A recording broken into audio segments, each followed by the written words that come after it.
Já pensou em ser vizinho da Torre Eiffel? Trabalhar a poucos metros da Times Square em Nova York? Um privilégio. Nem sempre. Apesar dos benefícios do turismo para a economia de um país, quando o excesso de visitantes ocorre sem planejamento, pode trazer consequências negativas para o meio ambiente e para quem vive no local. O Diego mora em Barcelona e vai explicar o drama de quem precisa alugar um imóvel na cidade.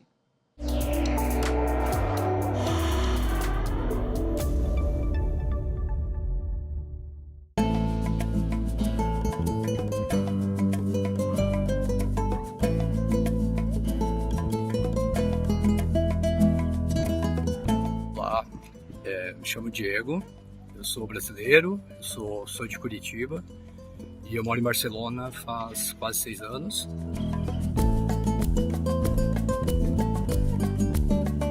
O que foi o maior choque assim, para todo mundo é a questão do aluguel, que é um drama em Barcelona, que tem sido um drama. Existem muitos apartamentos turísticos e, claro, que os donos só alugam para turista, porque podem ganhar um dinheirão, e quem mora aqui tem que pagar uma fortuna para alugar um apartamento, para alugar um quarto.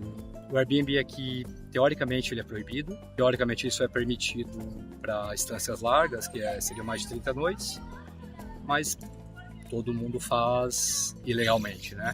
Óbvio que o turismo é a principal fonte econômica da cidade. Barcelona vive do turismo. Barcelona é uma cidade feita para o turismo, mas é uma cidade que não comporta a quantidade de turistas que recebe. É uma das cidades que mais recebe turistas no mundo e não tem estrutura. Eu levo uns 45 minutos entre minha casa e o trabalho, quando eu tenho que ir para o escritório, 2 vezes por semana, e eu tenho que trocar de metrô 2 vezes, e dependendo da hora, dependendo do dia da semana, não dá para entrar no metrô. Tem muito turista que aqui acaba fazendo o que eles não fazem no país deles, sabe? Então, dia de semana à noite, às vezes, dependendo de onde você está, é muito barulho na rua, é falta de educação, é falta de respeito, sabe? Assim, gente bêbada, gente se divertindo, e Barcelona não tem banheiro público, não tem muito banheiro público, então todas as noites as ruas são lavadas, as ruas do centro, porque o cheiro de urina é muito insuportável, principalmente agora no verão. É bastante comum ver cartaz nas janelas, ver muro pichado, turistas vão embora, esqueçam Barcelona, parem com a especulação imobiliária, o turista está acabando com o meu bairro. Então, um dos problemas que a massificação do turismo, né, esse turismo descontrolado trouxe, é a violência, né, tipo os assaltos, os furtos. Um abraço pessoal do programa, do Como Funciona Aí, e é isso. Tchau, tchau. No Brasil, muitas cidades já aprovaram leis que definem multa para quem faz xixi em locais públicos. Em São Paulo, a Lei número 16.647 fixa o valor de R$ 500 para os infratores. No Rio de Janeiro, a multa para foliões flagrados no último carnaval foi ainda maior, cerca de R$ 750. Esvaziar a bexiga na rua também pode ser considerado ato obsceno. E se for monumento público, a pessoa pode ser enquadrada na Lei de Crimes Ambientais. E para falar sobre esse assunto, convidamos o advogado e professor de Direito de Imigração, Wilson Bicalho. Doutor Wilson, seja bem-vindo ao Como Funciona Aí. Explica para a gente o que é esse fenômeno, que é o turismo de massa, quando as pessoas resolvem conhecer todo mundo, o mesmo destino turístico, há um excesso de visitantes num único lugar, no mesmo período. As pessoas têm essa mobilidade cada vez maior, cada vez é mais fácil ir para um outro país, viajar. As pessoas buscam mais isso, principalmente depois da pandemia. As pessoas sentiram mais a necessidade de explorar um pouco mais, de passear pelo mundo, e com isso algumas cidades foram realmente penalizadas, porque nada nenhuma cidade está preparada para um volume de turista que hoje circula nessas grandes cidades mundiais. O senhor pode dar um exemplo dessa quantidade de turistas, por exemplo, que a cidade de Barcelona recebe, proporcionalmente a outras cidades? Sim, sim. Barcelona, eu disse que é um exemplo interessante, porque para nós termos uma noção de grandeza. O nosso país, o Brasil, recebeu no último ano de 2023 cerca de 6 milhões de turistas, e foi um recorde do Brasil em termos de turismo estrangeiro. Isso nós estamos falando de todo o Brasil. Somente a cidade de Barcelona recebe algo em torno de 12 milhões, ou seja, ela recebe o dobro do que todo o Brasil recebe, isso concentrado numa única cidade ao longo de um ano. E não existe mais época. Antigamente falávamos da época de verão, que agora é a época que tem um grande boom, mas o turismo em massa ele ocorre o ano todo agora nessas cidades. Então, é se imaginar, pegar todo o turismo que vai ao Brasil inteiro e condensar isso numa única cidade, e que é uma cidade milenar. Não é nem de longe preparada para receber o volume de turista que recebe. E a gente viu o Diego contando para a gente também o drama de quem precisa alugar um imóvel em Barcelona. E a gente sabe que lá na Espanha foi criada uma lei até para tentar controlar esse aluguel pelo Airbnb, por exemplo. Regular esses preços, o controle desse tipo de aplicativo, o Estado pode interferir nesse mercado dessa forma? Marina, o Estado pode e deve, na minha opinião, ele tem meios legais para fazer isso, porque torna realmente a cidade impraticável para quem vive lá. Os apartamentos hoje nos centros ou nas regiões mais turísticas de todas essas grandes cidades, eles não estão mais disponíveis para locação de quem vive nas cidades. Eles estão hoje sendo explorados pelo Airbnb, que é legítimo enquanto está aberto, uma fonte de renda muito mais atrativa para o proprietário desses imóveis, mas torna os valores de aluguéis muito mais altos.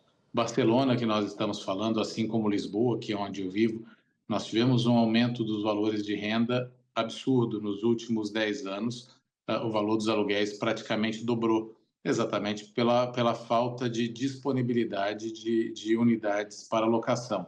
E vamos de volta à Espanha, porque o artista plástico brasileiro Banhos, que mora lá, vai fazer um passeio pela cidade para mostrar como ficam as ruas de Barcelona com a multidão de turistas e a dificuldade dos moradores para fazer algo simples, como compras no mercado.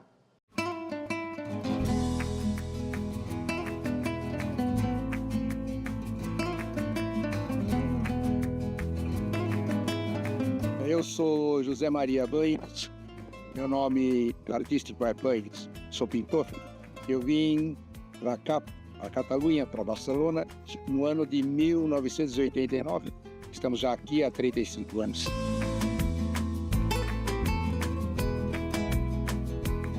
Os habitantes de Barcelona somam mais ou menos 1.600.000 pessoas, mas passam 15 milhões e meio de turistas durante o ano. Então houve um crescimento exponencial de hotéis.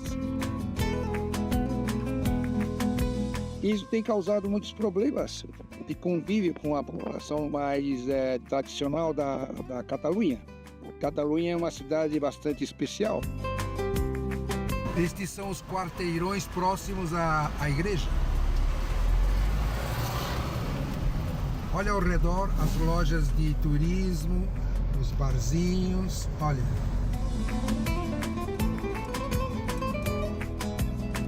Verdadeiras multidões, durante o ano inteiro, não apenas no verão.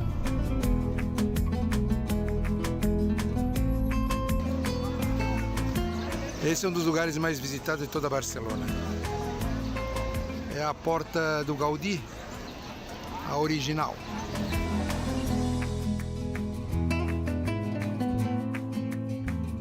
Isto é assim durante o ano inteiro e a vizinhança reclama muito, porque não tem apenas espaço físico, né, para tanta gente, e mais a vizinhança.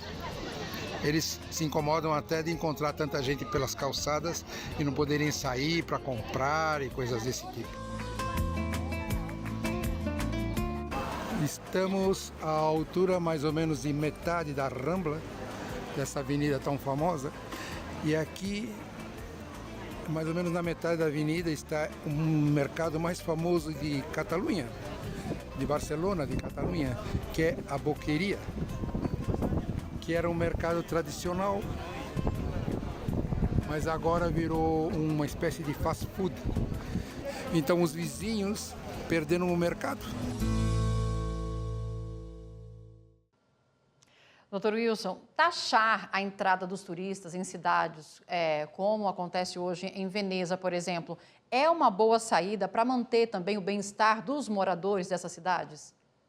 Marina, é muito complexo falarmos quando falamos em taxação, o que pode ser bom ou ruim especificamente. É uma forma de controle e eu acho que cada cidade, cada país está tentando fazer a sua forma de controle, tentando que reduza um pouco esse número, principalmente nessas cidades que já estão superlotadas.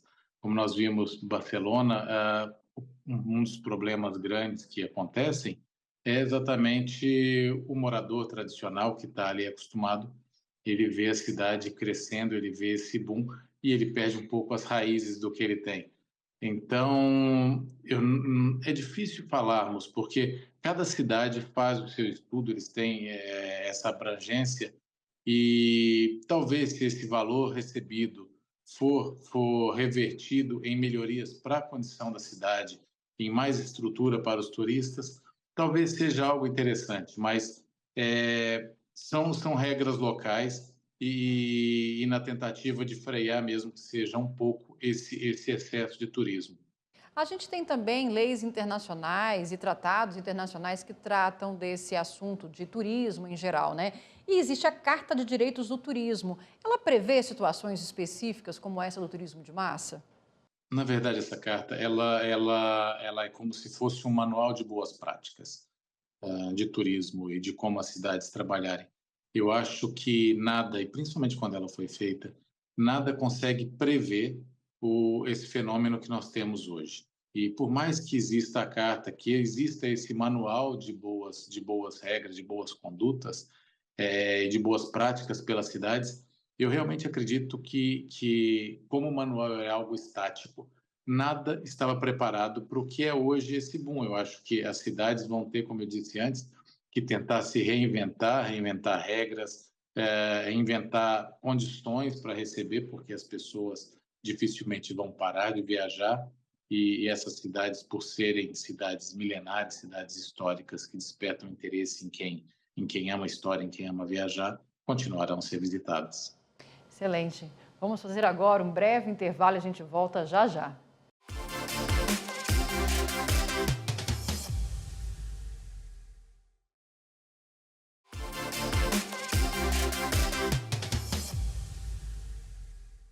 O Como Funciona Aí está de volta. E da Espanha, vamos para uma das 7 maravilhas do mundo. Machu Picchu, no Peru, tem um importante sítio arqueológico e precisou adotar estratégias para preservar o local.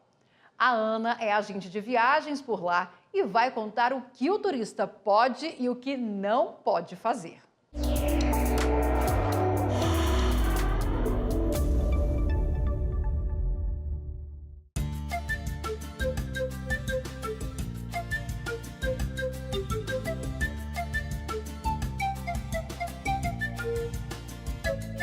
Oi, tudo bem? Meu nome é Ana da Silva, eu sou agente de viagens, aqui na cidade de Cusco, no Peru. Vou ser sua correspondente desde aqui. Vou falar um pouquinho sobre turismo em massa aqui no Peru e, mais que tudo, na cidade de Machu Picchu. Vem comigo, gente!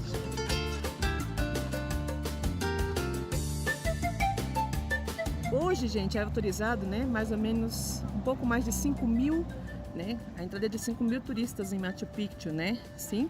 E que esse número, gente, vem crescendo, Antes, de tudo, de toda a pandemia, por exemplo, Que vamos falar ali do ano de 2012, 2013, a visitação em Machu Picchu era um pouco mais ampla, mais aberta, Os turistas não tinham tantas restrições como tem agora. Por exemplo, agora é proibido que você corra ali, né, no circuito, na montanha, por exemplo, você não pode gritar, você não pode tirar foto, fazer a famosa foto postal que todos aí, aqueles que já viajaram para cá, podem ver, que tem aquela foto onde você sobe numa parte mais alta e vê toda a cidade de Machu Picchu ali, né, a cidadela. Então isso já não está permitido, você tem que estar autorizado ali com um agente de viagens, dentro de um grupo, tá? O seu guia tem que estar acompanhando você, tá? E você não pode, por exemplo, gravar TikToks, por exemplo, o que antes, né? Na diferença de antes, sim, se permitia, né? Outra coisa que você não pode tocar, gente, são as pedras, por exemplo, né? As ruínas, você não pode tocar devido a que a nossa mão, gente, tem suor, né? A gente vai suando e isso pode deteriorar também, né, gente, toda aquela área. Isso também, gente, é bastante conservado, bastante preservado pelos mesmos guias de turismo, né? Eles são treinados para orientar os turistas a não estarem tocando, né? Ou também, gente, para que vocês tenham uma ideia, quando você visita um lugar lá, você não pode pular. Tem como que se fosse uma corda, assim, né? Um limite que você pode chegar até ali. Os mesmos cuidantes ali, que são moradores locais, né? São aqueles que conservam, né, gente, aquele lugar, não permitindo que o mesmo seja deteriorado pelos visitantes, gente.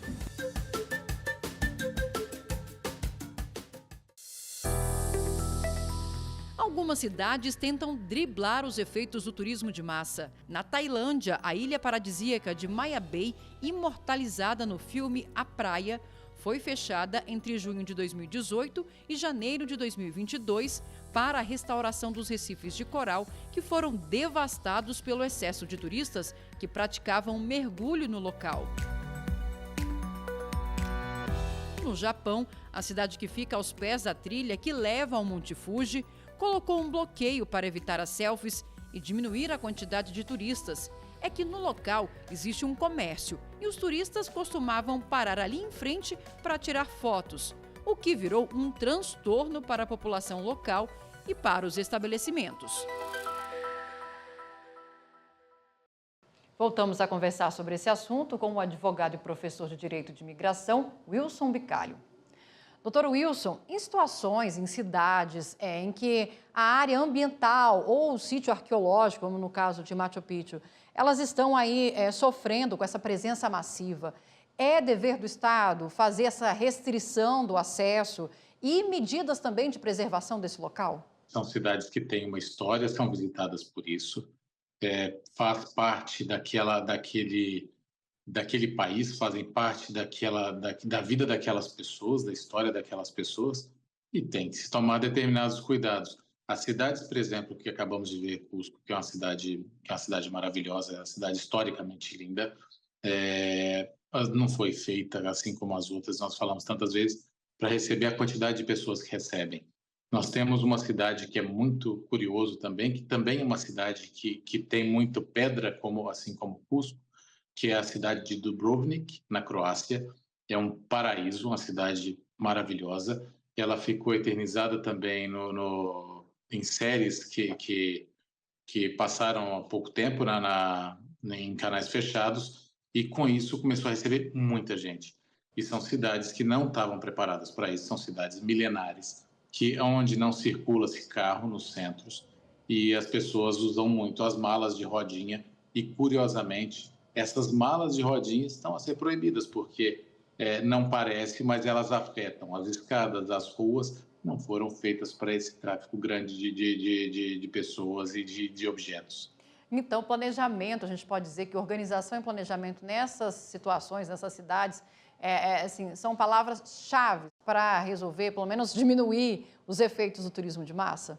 Os estados têm realmente que pensar e têm que fazer um planejamento de forma que consigam resolver e auxiliar as pessoas que moram, e sabendo que esse fluxo de pessoas, essas pessoas que querem cada vez mais conhecer esses países, acredito eu, que não vão ser reais, podem diminuir, podem ser contornados, mas acabar de vez não é algo que acontece, porque com a tecnologia, cada vez mais as pessoas conhecem os locais através de foto, anseiam por conhecer pessoalmente, por ir àqueles locais, E foi isso que foi buscado durante tantos anos. A gente tem notícias, por exemplo, que a Dinamarca está oferecendo uma espécie de premiação para o turista que visita a cidade e tem atitudes sustentáveis.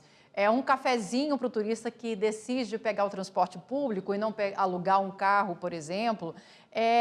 O que é? Vamos explicar o que é esse turismo sustentável, e é uma iniciativa bacana para não afugentar, vamos dizer assim, um turista, mas, de certa forma, reinventar o turismo nessas cidades? Acho que é uma iniciativa louvável, não custa nada, mas qualquer gratificação que a pessoa esteja recebendo, ela se sente integrada ali, o turista se sente integrado, consegue perceber o que faz parte daquela cultura e, consequentemente, acaba sendo aí, de repente, uma das formas de saída para não fazer de forma grosseira ou forma abrupta, mas conscientizando os turistas, os viajantes, que eles podem estar ali inclusos no sistema, na cidade. Vamos voltar a Cusco, no Peru. A Ana mostra agora que a população tem consciência da necessidade de preservação dos pontos turísticos, mas também reconhece a importância do turismo para a economia das cidades.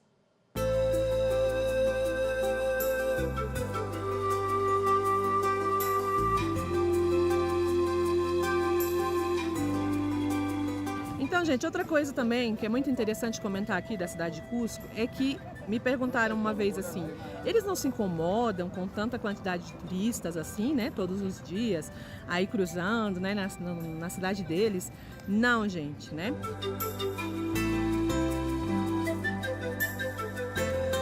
Cusco é uma cidade super, super comercial. Tanto é que, se eu virar a câmera aqui para vocês verem, só tem hotéis, só tem um montão. Aqui no centro, por exemplo, é muito hotel, muito restaurante, muito café, tá? O local é super resguardado, o policiamento está todo o tempo dando volta aqui, né, gente? Cuidando também, principalmente das pessoas, né, locais e dos turistas também, né? O Peru, gente, é um país super, ultra empreendedor. É comum a gente encontrar pessoas assim, ó, em todo lado dando voltas, né? Falando ali, oferecendo as coisas para você, né? Pode mostrar seu trabalho para o Brasil? Claro, sim. Sim, por favor. Ele é um artista local. Você mesmo pintou? Sim. Sim? Sim, então ele é um artista local, por exemplo. É comum que a gente encontre os artistas, todo momento eles ficam oferecendo as pinturas, né, gente? E isso é bem fácil de se ver, tá? Também olha só, os artesanatos, artesanias também aqui vistos, né, pelos vendedores locais. Aqui eu estou atualmente na Praça Maior, na Praça de Armas. Sim, olha só, é comum que você veja muitos grupos de turistas, os guias dando explicação. Não pensem que Cusco, o Peru se incomoda com tanto excesso de turismo de pessoas estrangeiras. Não, não é isso, gente. Todo mundo aqui é muito bem recebido. Venham para Cusco, conheçam o Peru, Lima, principalmente Cusco. Uma das maravilhas está aqui, né, que é Machu Picchu.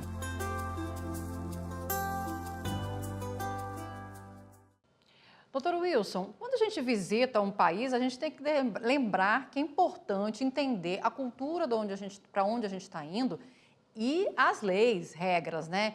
A gente voltando um pouco ao caso, por exemplo, lá em Barcelona, que o Diego contando que as pessoas saem na rua, bebendo inclusive, né, urinando em lugares públicos. É importante saber, por exemplo, que na maioria dos países da Europa é proibido, por exemplo, andar com bebida alcoólica na rua, né?